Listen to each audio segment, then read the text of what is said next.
have a question for you. What is the theme for this particular edition?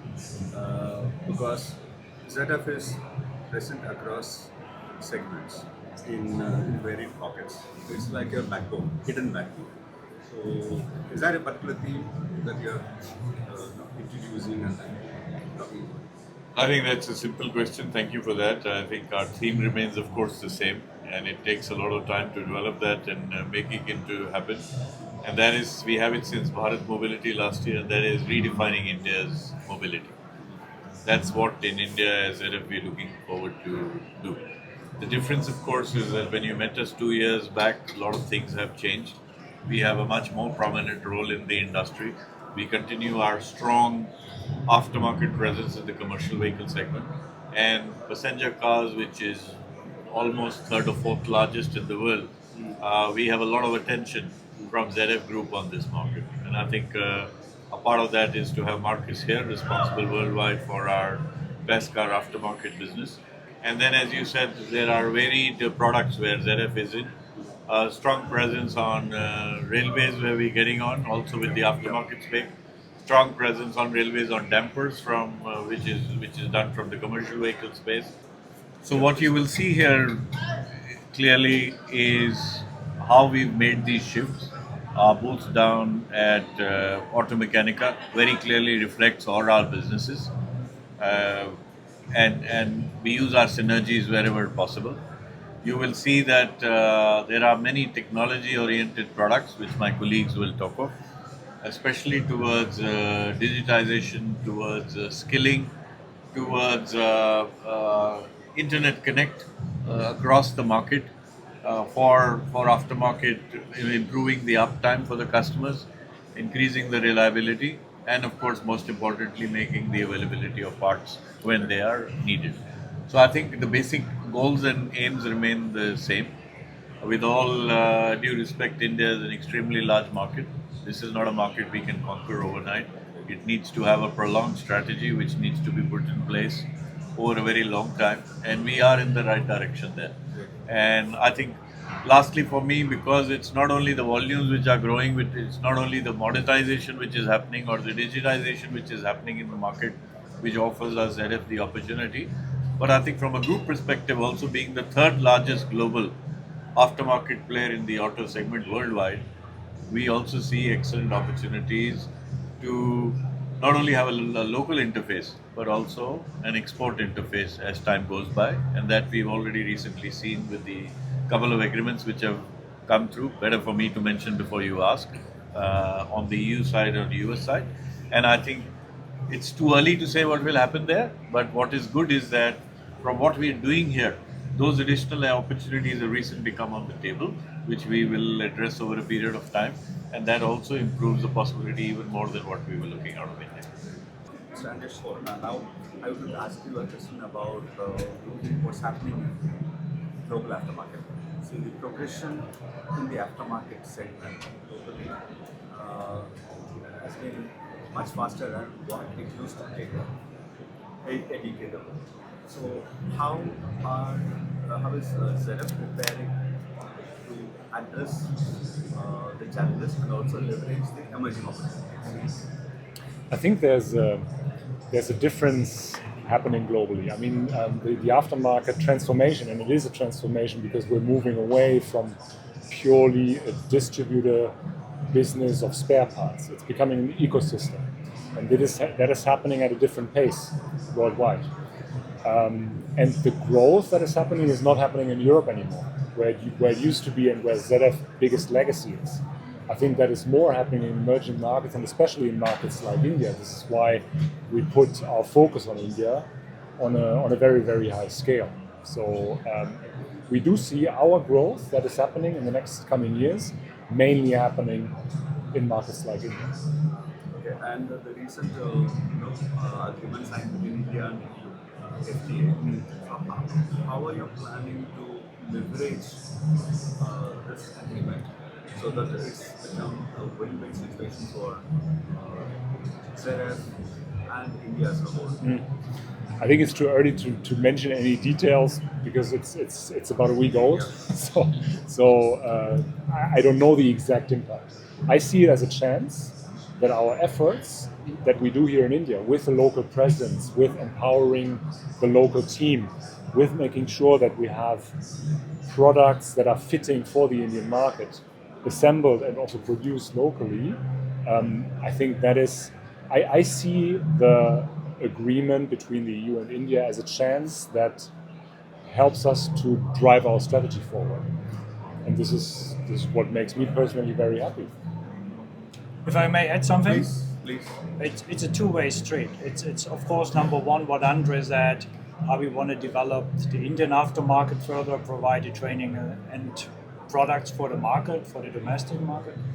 But of course it's also a platform, let's say, where we can develop engineering capacity, software development for our global needs in the aftermarket. What I was saying is going beyond sourcing components, because we also have manufacturing facilities here in India where we also use it for the global demand.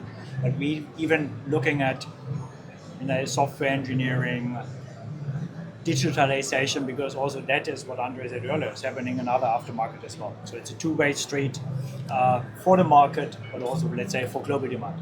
The one technology that is evolving across vehicle segments, vehicle agnostic evolution is the software-defined vehicles. Yeah. So, which can define. There could be several number of updates that can be done even before, even after the, or even during the transit from the assembly line to the dealership. It is evolving that faster. So that's one advantage. In even the trucks also, I think it is more pronounced. I think earlier one of the discussions with the ZF, I was told that in trucks it is pronounced more. Yeah. So how do you see this from the passenger car point of view? The evolution of SDVs. What are the advantages that the aftermarket division of ZF will see? How will you address it? I think you hit a very challenging topic for the independent aftermarket, the software-defined car. Because people talk about electric vehicles, what will happen, but you can develop products for that. But a software-defined car accessing the data for an independent aftermarket workshop to do the diagnostic, to do the repair, and then afterwards to do the recalibration after the part installed, will be, from my perspective, the challenge of the future. And let's say two ways how the industry needs to tackle that. Number one is we need a framework that independent repairer have access to the data. So it needs a legal framework, otherwise they can't do the diagnostic. ZF, let's say, also works with ZF also, does it work? Yes. ZF also works with industry partner to lobby for legislation in Europe, in US, in Asia Pacific, so that we have the framework. Yeah. And the second, of course, for the ZF group is that we are also providing products, central computing, and have, as we are an OE-backed aftermarket organization, the access for our products in the vehicle and can provide, with our diagnostic tools, access to some of the data points for the workshops so that they can repair the cars also of the future where software will play a role. But no doubt, it will be a challenge. You talked about software updates. If the average vehicle park in Europe is about 13 years, and if you take a phone, for example, how often you do the updates and then when you need to change the part. So this is an industry topic. How do we maintain vehicles which are more than 10 years?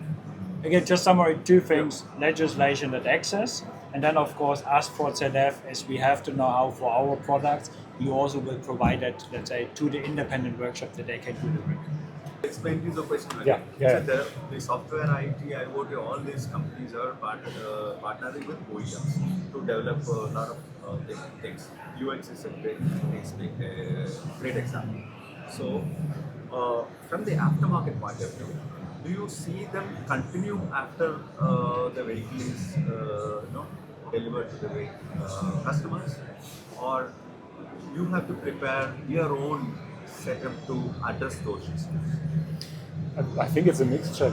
I think the complexity that we will also have in the aftermarket when it comes to repair, more software-driven solutions in the car will require a very sophisticated repair job at the end of the day. And therefore, we need to be prepared with also providing the right products, diagnostic support in order to make sure that we have the best solution for whoever does the repair.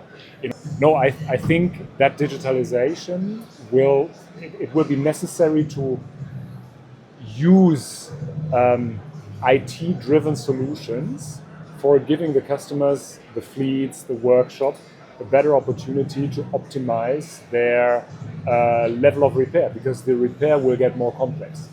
And in order to economicalize that, sure, that will extend also in the aftermarket. It will not only be OE. And I think this is also the way that we're driving the transformation also here in India of the aftermarket forward, with a digitalized offer, not only of our products, but also on the solutions that we want to provide for the workshops in order to optimize. If I may add, I do believe, and we see it already today, software updates will come over the air, usually from the vehicle manufacturer. So, and I think that will also continue probably if the vehicle is out of warranty. At the cost, probably. For me, what I said earlier, the more challenging part is to say, because mechanical part exchange, brake pack exchange of a shock absorber cannot be done over the air. That has to be done. But the diagnostic, accessing to the central computer to do the diagnostic is a key. And therefore, we lobby also for an open market to keep, let's say, competition open, where I, as a car owner, can bring my car for repair, while at the same time, of course, safeguarding cybersecurity.